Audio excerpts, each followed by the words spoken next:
ముందుగా electrical and print media సోదరులందరూ కూడా పేరు పేరు ధన్యవాదాలు.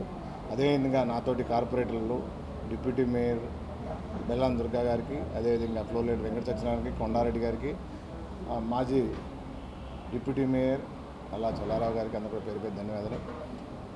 గద్దె రామ్మోహన్ రావు వాళ్ళ టీం అంతా కూడా ఏ పని చేయకుండా అన్ని పనులు చేసినట్టు చంద్రబాబు నాయుడు ఏదైతే తాత్కాలికమైన అమరావతి ఏదైతే బ్రహ్మరావతి చూపించినట్టు వీళ్ళు కూడా చూపిస్తున్నారు. నిజంగా గద్దె రామ్మోహన్ అనే వ్యక్తి 2014లో నువ్వు పోటీ చేసి గెలిచావు. ఆ రోజు మేము కూడా చేసాం, వైఎస్ఆర్ పార్టీ తరఫున మేము ఓడిపోయాం, నువ్వు గెలిచావు. కానీ 2014లో గెలిచిన తర్వాత కృష్ణలంక ప్రాంతానికి నువ్వేం చేశావు? నువ్వు ఎన్ని శంకుస్థాపనలు చేశావు? ఎన్ని శిలాఫలకాలు ఉన్నాయి? మేము 2019లో గెలిచాం, వైఎస్ఆర్ పార్టీ అధికారంలోకి వచ్చింది 2024. మా ఎన్ని శిలాఫలకాలు ఉన్నాయో నువ్వు ఈ కళ్ళబొల్లి మాటలన్నీ అనవసరం. శిలాఫలకాలు ఉన్నాయి, మేము అభివృద్ధి చేస్తున్నాం, దీంతోపాటు సంక్షేమాలు కూడా ఉన్నాయి. మీ అభివృద్ధి ఎంత, మా అభివృద్ధి ఎంత అనేది బిల్డింగ్లు కట్టినా, రోడ్లు వేసినా, ఇంకేమన్నా కట్టినా కూడా కనపడతాయి కృష్ణలంక ప్రాంతంలో. నీవు 2014లో గెలిచి రాణిగారి తోట 2 డివిజన్లు కూడా బఫర్ జోన్కి పెట్టి ఇంటి పట్టాలు మారకుండా చేసిన నీచాతి నీచమైన వ్యక్తి నువ్వు. ఈ రాణిగారి తోట ప్రజల మీద నీకు ఎంత అక్కసు అంటే అంత అక్కసు. అక్కడ 2 వైఎస్ఆర్ పార్టీ గెలిచిన కార్పొరేటర్లు నీవు ఇవ్వాలి కాదు కదా. ఏ రోజైనా సరే రాణిగారి తోట నీకు మెజార్టీ రాదు, నీకు ఎట్టి పరిస్థితుల్లో కూడా రాదు. ఆ 2 డివిజన్లు వైఎస్ఆర్ పార్టీకే వస్తాయి.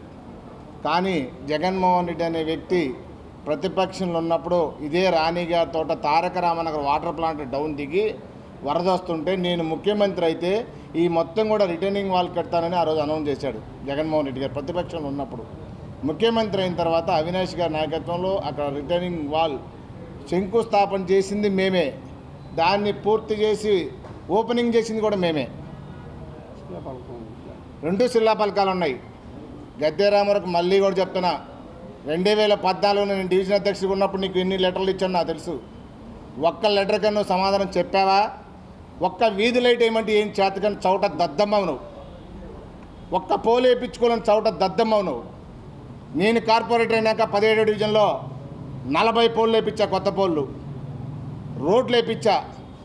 సిద్ధం కృష్ణారెడ్డి కమ్యూనిటీ హాలు ఎన్నో రోజుల నుంచి ఒక బకాసుడు చేతిలో ఉంటే తీసుకొని అవినాష్ గారి నాయకత్వంలో తీసుకొని విఎంసీకి అప్పచెప్పి నేను స్టాండింగ్ కమిటీలో ఉంటే ఆ సిద్ధం కృష్ణారెడ్డి కమ్యూనిటీ హాల్ కూడా డెవలప్ చేయడం జరిగింది.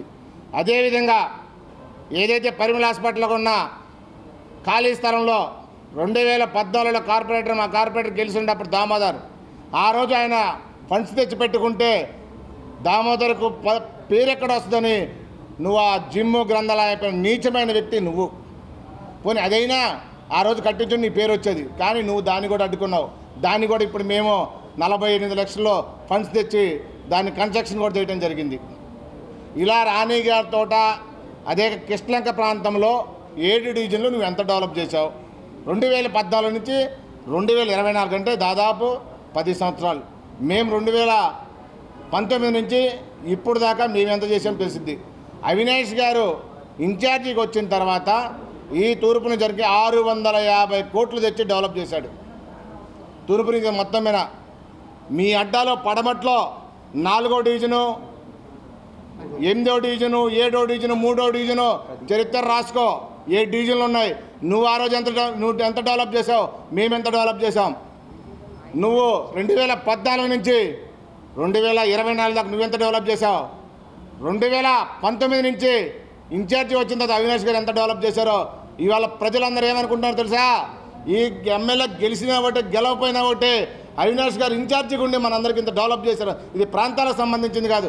పడమట్లంకైనా పర్లా, కొండ చుట్టైనా పర్లా, కృష్ణలంక అయినా పర్లా, ఎక్కడైనా కుర్రోడు బాగా తిరుగుతున్నాడు, కుర్రోడు ఫండ్స్ తెస్తున్నాడు, డెవలప్ చేస్తున్నాడు అనుకుంటున్నారు. ఇది డెవలప్ అయితే అభివృద్ధి విషయంలో బ్రహ్మాండంగా చేస్తున్నాం మేము. అదేవిధంగా ఇదే రిటర్నింగ్ వాళ్ళు నేను కట్టానంటున్నాడు. మేము అప్పుడు కార్పొరేటర్ కూడా కాదు, మేము మామూలు సామాన్య వ్యక్తిగా ఉన్నప్పుడు రాణిగారి తోట కార్యక్రమంలో 17, 18 రీజన్లో మా నాయకత్వంలో అవినాష్ గారు ఇన్ఛార్జికి వచ్చిన తర్వాత 14 లక్షలు పెట్టి పైప్ లైన్ వేయటం కూడా జరిగింది.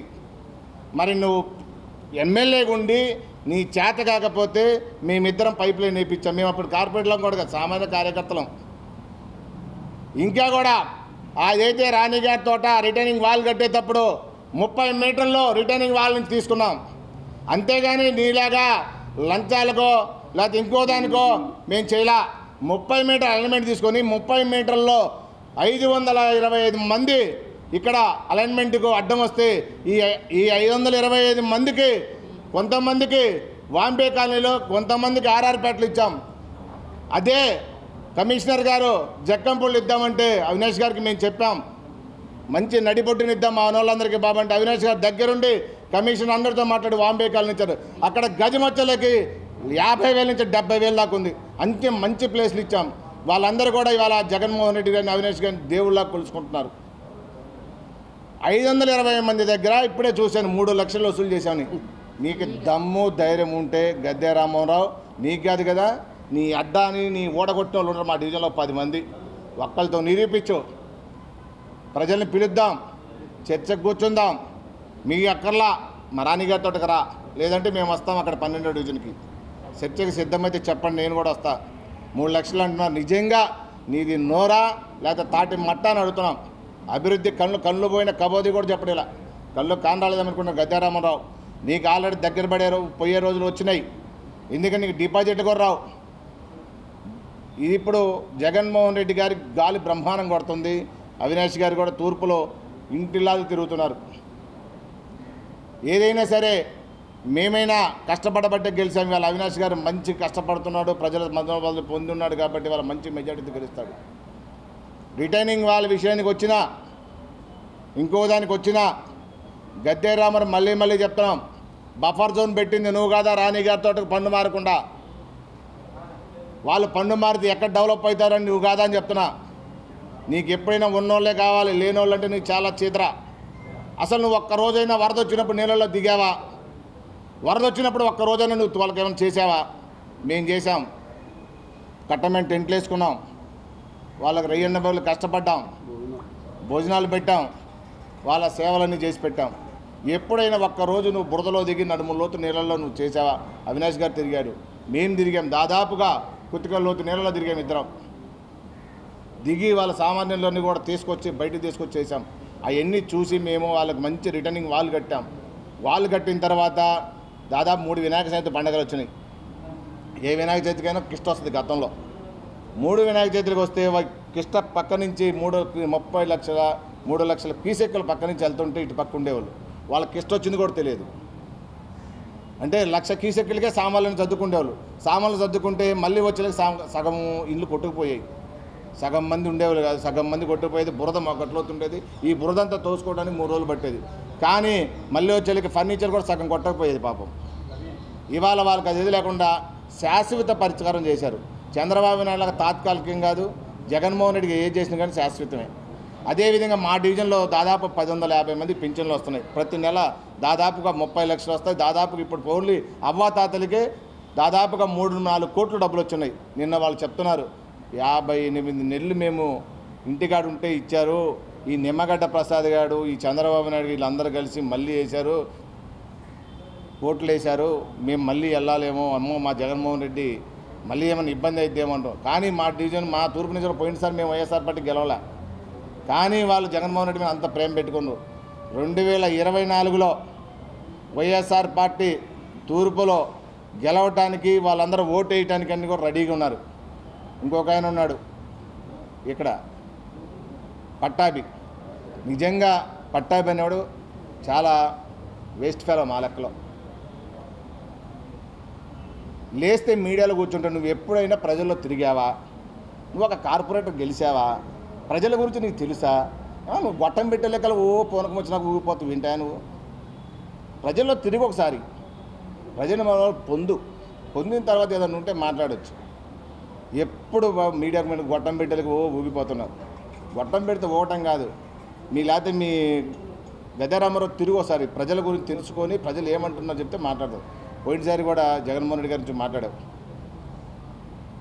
మా జగనన్న పెట్టిన చేతిలో క్యాండిడేట్లో మీ వాళ్ళు తుక్కుగా ఓడిపోయారు. మాకు అధికారం ఇచ్చారు, మేము పరిపాలన చేస్తున్నాం, మమ్మల్ని ప్రశాంతంగా చేయనియండి. మళ్ళీ మేము చేయకపోతే అప్పుడు మళ్ళీ మీకు వస్తుంది. కానీ మీరు ఊరక కళ్ళుబుల్లి కబర్లు మాట్లాడటం, జగనన్న మీద ఊరక అబండాలు వేయడం తప్పది. రేపు 2024లో 175కు 175 మేము గెలుస్తున్నాం. మళ్ళీ వైఎస్ఆర్ పార్టీ అధికారంలోకి వస్తుంది, జగనన్నను ముఖ్యమంత్రి చేస్తాం. తూర్పులో 2024లో వైఎస్ఆర్ పార్టీ జెండా ఎగరేస్తాం. అది కూడా గట్టిగా చెప్తున్నాం. గద్దె రామ్మోహన్రావుకి ఇంటికి పోయే రోజులు దగ్గరికి వచ్చినాయి కాబట్టి ఇష్టం వచ్చినట్టు మాట్లాడుతున్నారు. మేమందరం కూడా వాళ్ళు ఇష్టం వచ్చినట్టు మాట్లాడినా మేమందరం కూడా దానికి రియాక్ట్ అవసరం లేదు. ఎందుకంటే గెలిచేది మేము, రేపు ఎగరేసే జెండా మాది. కాబట్టి ఏమి లేనా ఎగిరిగిరి పడతా ఉంటుంది, ఆకాంత ఎగిరిపోతే అన్నీ ఉన్నది అనుసుకొని కూర్చొని ఉంటుంది, అక్కడే ఉంటుంది. కాబట్టి ఎగిరిపడేవలసిన మాకు అవసరం లేదు. 2024లో తూర్పులో వైఎస్ఆర్ పార్టీ జెండా ఎగరేస్తామని కూడా మా కార్పొరేట్లు అందరం కూడా చేస్తున్నాం. మాకు వచ్చింది 2024 2021లో దాదాపుగా 25,000 మెజార్టీ వచ్చింది కార్పొరేట్లందరికీ. అదే మెజార్టీ మళ్ళీ మేము తెస్తాం. మేమందరం కూడా కార్పొరేట్లు తెస్తాం, అవినాష్ని ఎమ్మెల్యే చేసుకుంటాం, జగనన్నను ముఖ్యమంత్రి కూడా చేసుకుంటాం తెలియపరుస్తున్నాం.